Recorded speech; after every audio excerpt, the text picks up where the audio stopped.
Hello, everyone, and welcome to the show. We are very excited today to bring you an amazing guest all the way from Miami in Florida. So, I'm going to say, first of all, hello to Stephanie Michelle Pimentel.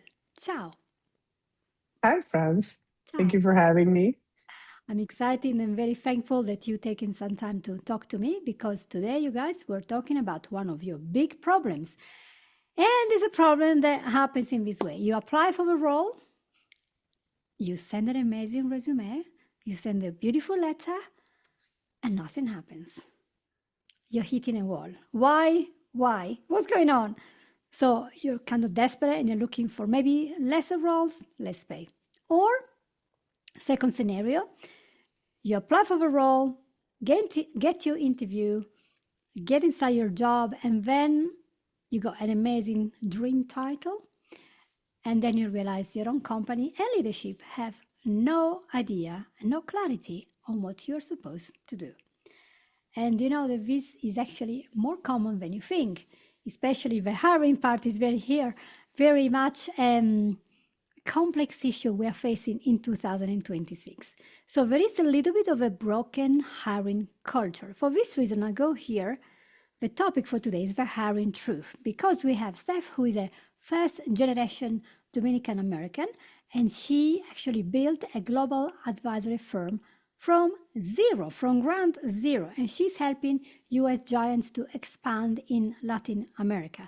She's also an expert in forensic psychology and HR, so she can see right through this performative leadership of today's workplace. So, welcome again, and let's talk straight away of why people are failing. Or actually, are they actually failing? Do they lack talent? Or is there something there with the companies hiring them? Because we all think, we're all going wrong. What's wrong? We are not good enough now. So I pass the microphone to you. Yeah, thank you, Franz. People aren't failing to get hired because they lack talent, right?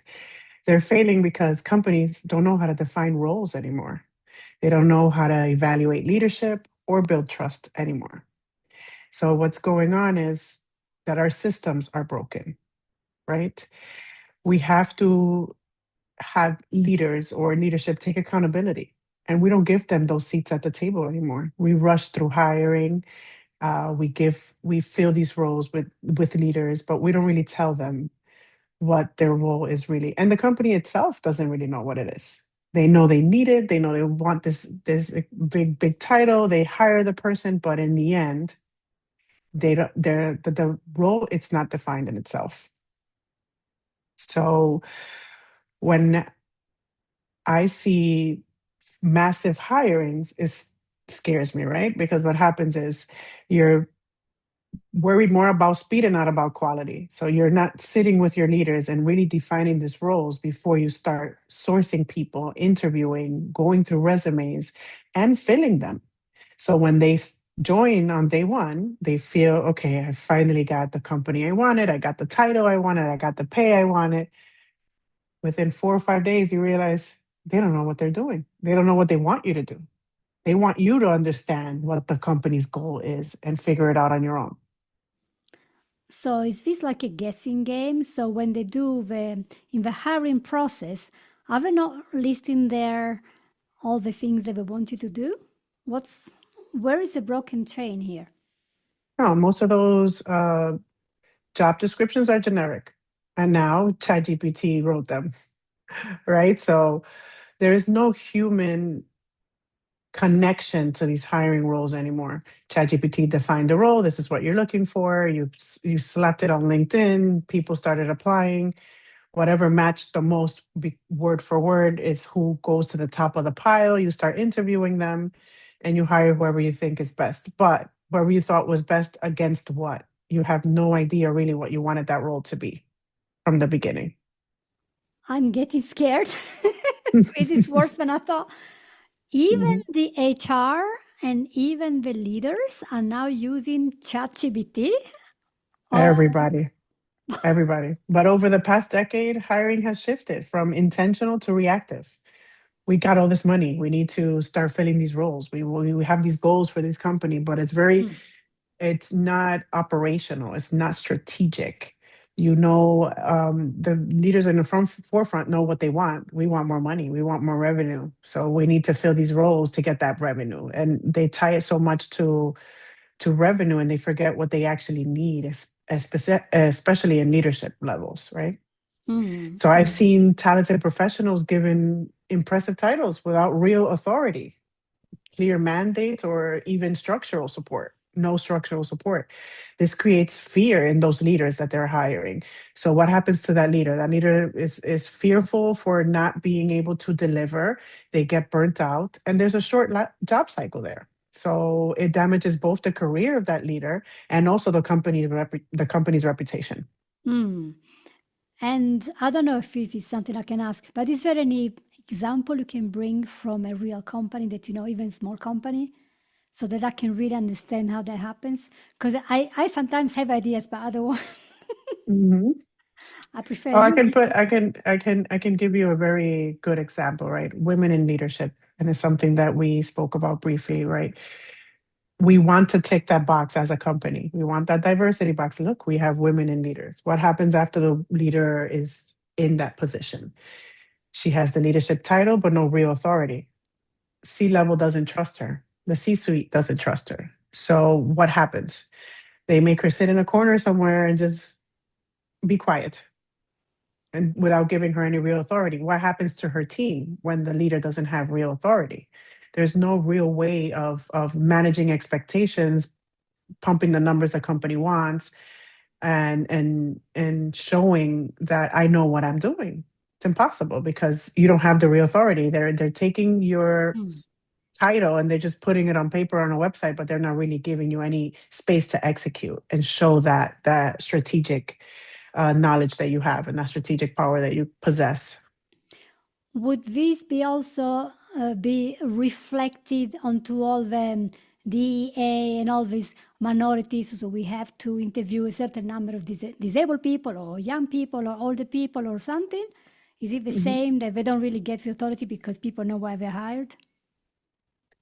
I wouldn't say specifically that the D&I are getting hired more than the people with the talent are, because I think they do. Once you know your goal, you do a good job trying to source it. I Mm, think the system itself is broken. It boils down to you're not understanding what the clear role is from the beginning. So you're working off of generic job descriptions, and you're just hiring people onto these roles, but it's not really what the company needs because you're not telling the person what they really need to do, what you really need them to do. mm. So it's like a secret. So they don't want you to know. Some Why of them are not? gatekeepers, yes, I would say. Some of them are gatekeepers, or some of them just really are worried about the outcome, that they want to control a lot of what actually happens, and they don't trust their leaders enough. Mm. So I can, you, sorry. no, it's like if you can't do something right, you know, I'd rather do it. So they don't trust their leaders enough to let them execute. You hired them for a reason. Let them execute. Hmm. And that's a big problem. I remember interviewing a guy, I can't remember the name now, I can't believe it, hundreds of people.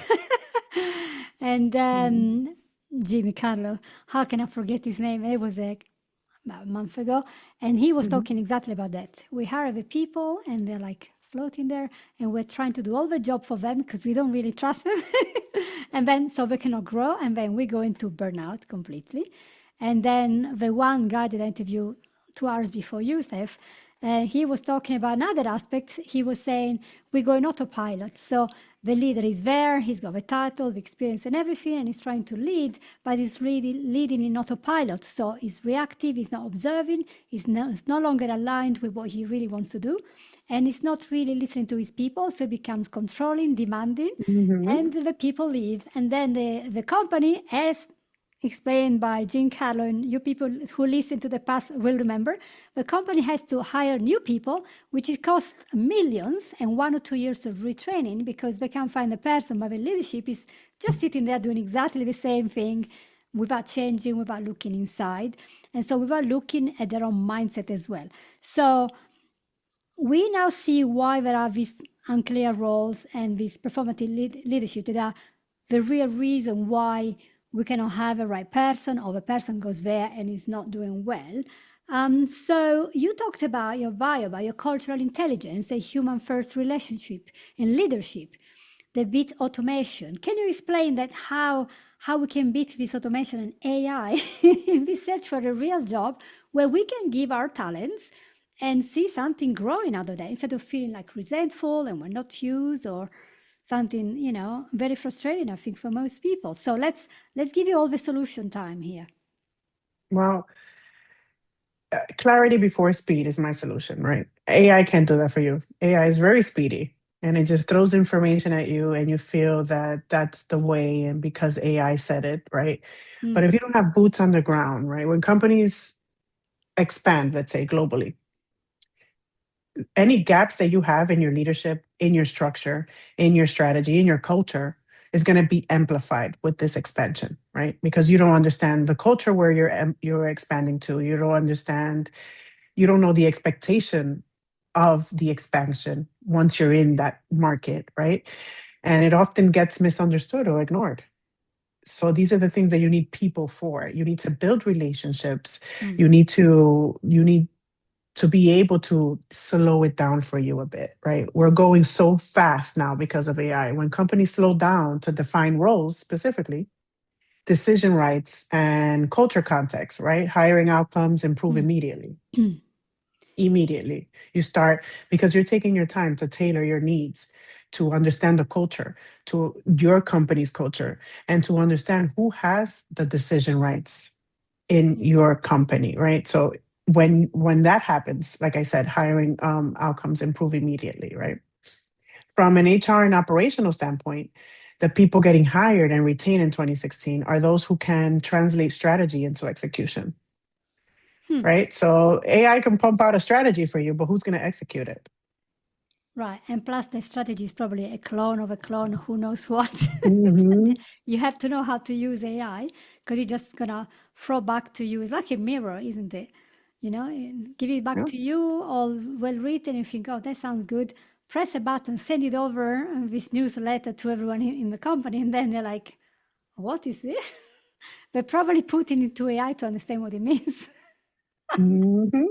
So if you want to be retained in 2026, you got hired and you want to be retained, you don't want to burn out, you have to be able to execute that strategy because AI is a tool. It's going to Mm, give you that strategy, but if you can lead across cultures and operate with accountability instead of just performative leadership like you mentioned earlier, you're the one that's going to stand out above the rest. Be able to mm, really execute that strategy that AI is pumping out. mm. Yeah, and that requires a lot of layering of understanding, Mhm. skills, experience. It is very hard to get. So I can see what's going on here because I send my resume, and nowadays people will use AI to get a resume, right? Then Mhm. AI is filtering the resume on the other side. They probably talk to themselves because, as you know, now all these AI agents, they have it on social media. So they're talking to themselves and laughing at us because they're just Mhm. using us like idiots, right? And then all this stuff that's been churned out, you perhaps talk about it in the interview, but then when you are there on your desk, not on your desk, by your desk, because you cannot Mm. sit on your desk on day one, you're there and you have all these problems to solve, and you're like, oh, I don't even know where to turn for this because, yeah, I'm not a strategist, I'm not an engineer. And so you get laid off because after 2 weeks, nothing happened there. So there must be a way there to come out of this. Tell me more. Tell me more. I'm very curious to see how I come out of this problem. I mean, that's what my work focuses on. My work focuses on helping organizations rebuild that trust through structure, not the hype, not the AI hype. Right. So people are set up from the beginning to succeed rather than quietly pushing them out because they didn't meet your expectation. But the problem is this person joined not knowing your expectation Mm. because that role was not defined properly because you didn't even know what you wanted. So organizations like mine come in and they help you define that first. So from Mm. day one, you build that trust with your team and they're able to build onto and improve your structure. So I think that is what's the most important thing is really sitting down and defining what you want. for your company, what you want as a for your leaders, Mm. what you want them to, and really define that step by step the way it was done before. So you have a rewiring of a mindset.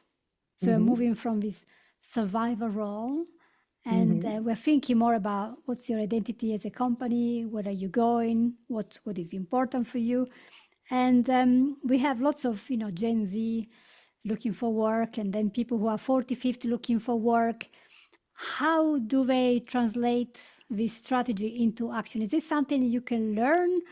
Is there a school for that? Do you have to practice that so you can put that in your resume? How does it look like in proper terms? What am I going to send to these people so they hire me that I am a problem solver? How do they know that? Well, first you have to if you can't beat them, join them, right? You have to be trained in AI. Unfortunately, that is the world that we're living in because AI is a tool, but it's not going to replace humans the way everybody thinks. So you do have to train yourself in AI, but then you have to show the person that's hiring you that you're able to execute what AI is pumping out in a way that they can trust you, in a way that shows that your experience is going into what AI is pumping out. So I think what's going to make you stand out from the rest and the people that are not going to be replaced are those people that are able to translate that tool into leadership or leadership in general. So you want to be able to stand out as a leader that people can count on, that people admire and trust, that they have the knowledge, not only are reading what a paper says based on what AI pumped out. Mm, I think this was the most important thing. that is a very important thing. And is there anything that I didn't ask you that was actually important to talk about? I think besides defining the authority before you hire, I also think that you have to make the executive decision to trust your leaders. You give them this massive salary, this massive title, you put them on your company website. You have to trust them enough, or you have to trust your decision enough. It's a mindset shift, right? Mm, You have to trust your decision enough from hiring this leader that this person is going to represent you and your company the way that you want, mm. right? But you have to have that mindset shift as a leader. So maybe we need to retrain the leaders who are now hiring people all fluffed up with AI stuff, and people don't know what they're doing. And so there's a lot of change in the whole industry. It's making some people, it's kind of ruffling our feathers a little bit because we are quite unsure of what to expect. And is that the same for people who, let's say, they're looking for work now, but they've been doing the job for many years, let's say 20 years, right? And now, do they have to train in AI if they're 40, 50, maybe a single woman or divorced woman, or the children have gone out of the nest, the husband died, and now I'm going to go back to work. She has experience, but she never knew AI, but she knows what to do. Does she really have to train with I AI? I'm think, asking for a friend. eh, it goes deeper than that, and I'll give you a very personal Hmm. story. One of my experiences, because I've always been a leader in HR, I've had to execute a lot of terminations, right? You become desensitized to it. But one of the ones that affected me the most, that I actually needed a minute after the termination, um, I had to go back in my office and cry because I was releasing someone that was really well trusted in the company. It was a finance position, but this person, no matter how much we trained them, did not advance with the times. So the software that we were using, it was very hard for that person to grasp. We trained and overtrained, and we tried many different angles for the person to learn it, the new software, and that was just software. Right. Unfortunately, in the end, it was a performance issue, and we had to let the person go. And it was one of the hardest ones for me because I knew that that person was at the end of their career and was not going to be able to. And I also knew them on a personal level because you do have conversations with Of your course. staff, and I knew that that person's family depended solely on their finances. So letting Yeah. that person go was really hard, but there was no option. Once you put them on a performance plan and you give them the tools necessary and you sit there and train them through Mm. new software, and they're not able to grasp the information. So if you're asking me, everyone needs to learn AI. Absolutely. Yeah. Because you will be replaced by somebody that's able to execute the strategy So it's a from harsh, AI. harsh reality, but that's how it is. I know you also Mhm. prepare some tips for us. Is there anything you would like to share? I do have some tips, friends. I think for me, I'm gonna keep it short and clean, right? So I'm gonna get to the point, but I will define it for those people that are listening, Define. for those CEOs that are listening, for those company owners, founders. You want to define authority before you hire, right? If you if a role cannot clearly answer what decisions does this person own, right? They're not ready to be filled. The decision has to be owned by the person that you are giving them to. So if you don't have that clearly defined, the position is not ready to be posted, it's not ready to be filled. You have to go back to the drawing board with your team to really define it. And stop confusing speed for progress, I would say is my next tip. Mm-hmm. If Expand. you're all if fast hiring without structure creates churn, not growth. That embarrasses you as a company. You burn out your leaders, you lose public trust.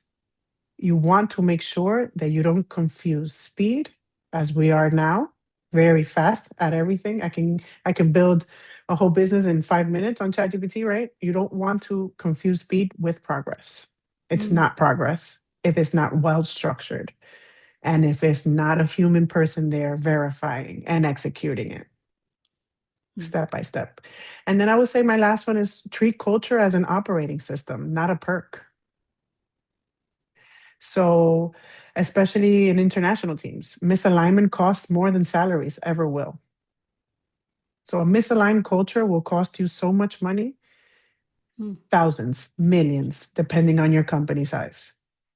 So, you have to treat your culture as an operating system. So the culture is the operator. Can you explain not everyone knows this misalignment thing. Give me a Mhm, clear example for, because we have an audience that goes all the way from Brazil to Australia. I go Africans, I go Nigerian, I go Indian. mhm. What is this misalignment? Let's say that you are in a small company, 5 people, 10 people working there. How can it be misaligned? Shouldn't it be quite clear what the values are, what the direction is, what's the forecast, what the budget Well, is, and I'd see it more than you know, right? So I help US companies expand to Latin America. So if right? you don't understand the work culture, the way people in that office, let's say overseas, sees hierarchy, the way they communicate is different than us. The way they operate, the way even the speed that they operate in, the values that they have aren't different from yours. So we cannot expect just because you are a US company in LATAM that for that Latin American country or office that you're operating out of understand or expect them to work like the US works. I Wow. think we have to find a happy medium and really blend both cultures in order for you to be successful and in order for you not to lose trust in your employees. That's a great point. And I think culturally we're all different. And myself, I know because 30 years in Italy, a couple away in Greece and whatever, and then 30 years in the UK, and the culture is totally different, isn't it? You expect different things at work and everything. And I remember a friend of us, some 8 years ago, they went on a religious mission for a church, and they went from England to New Zealand. And Mhm. they were there for like, I don't know, 18 months, probably 2 years, I can't remember. And when they were there, they were thinking and speaking in English because everyone speaks English, but the culture was much more chill and laid back, as you also will see in Australia.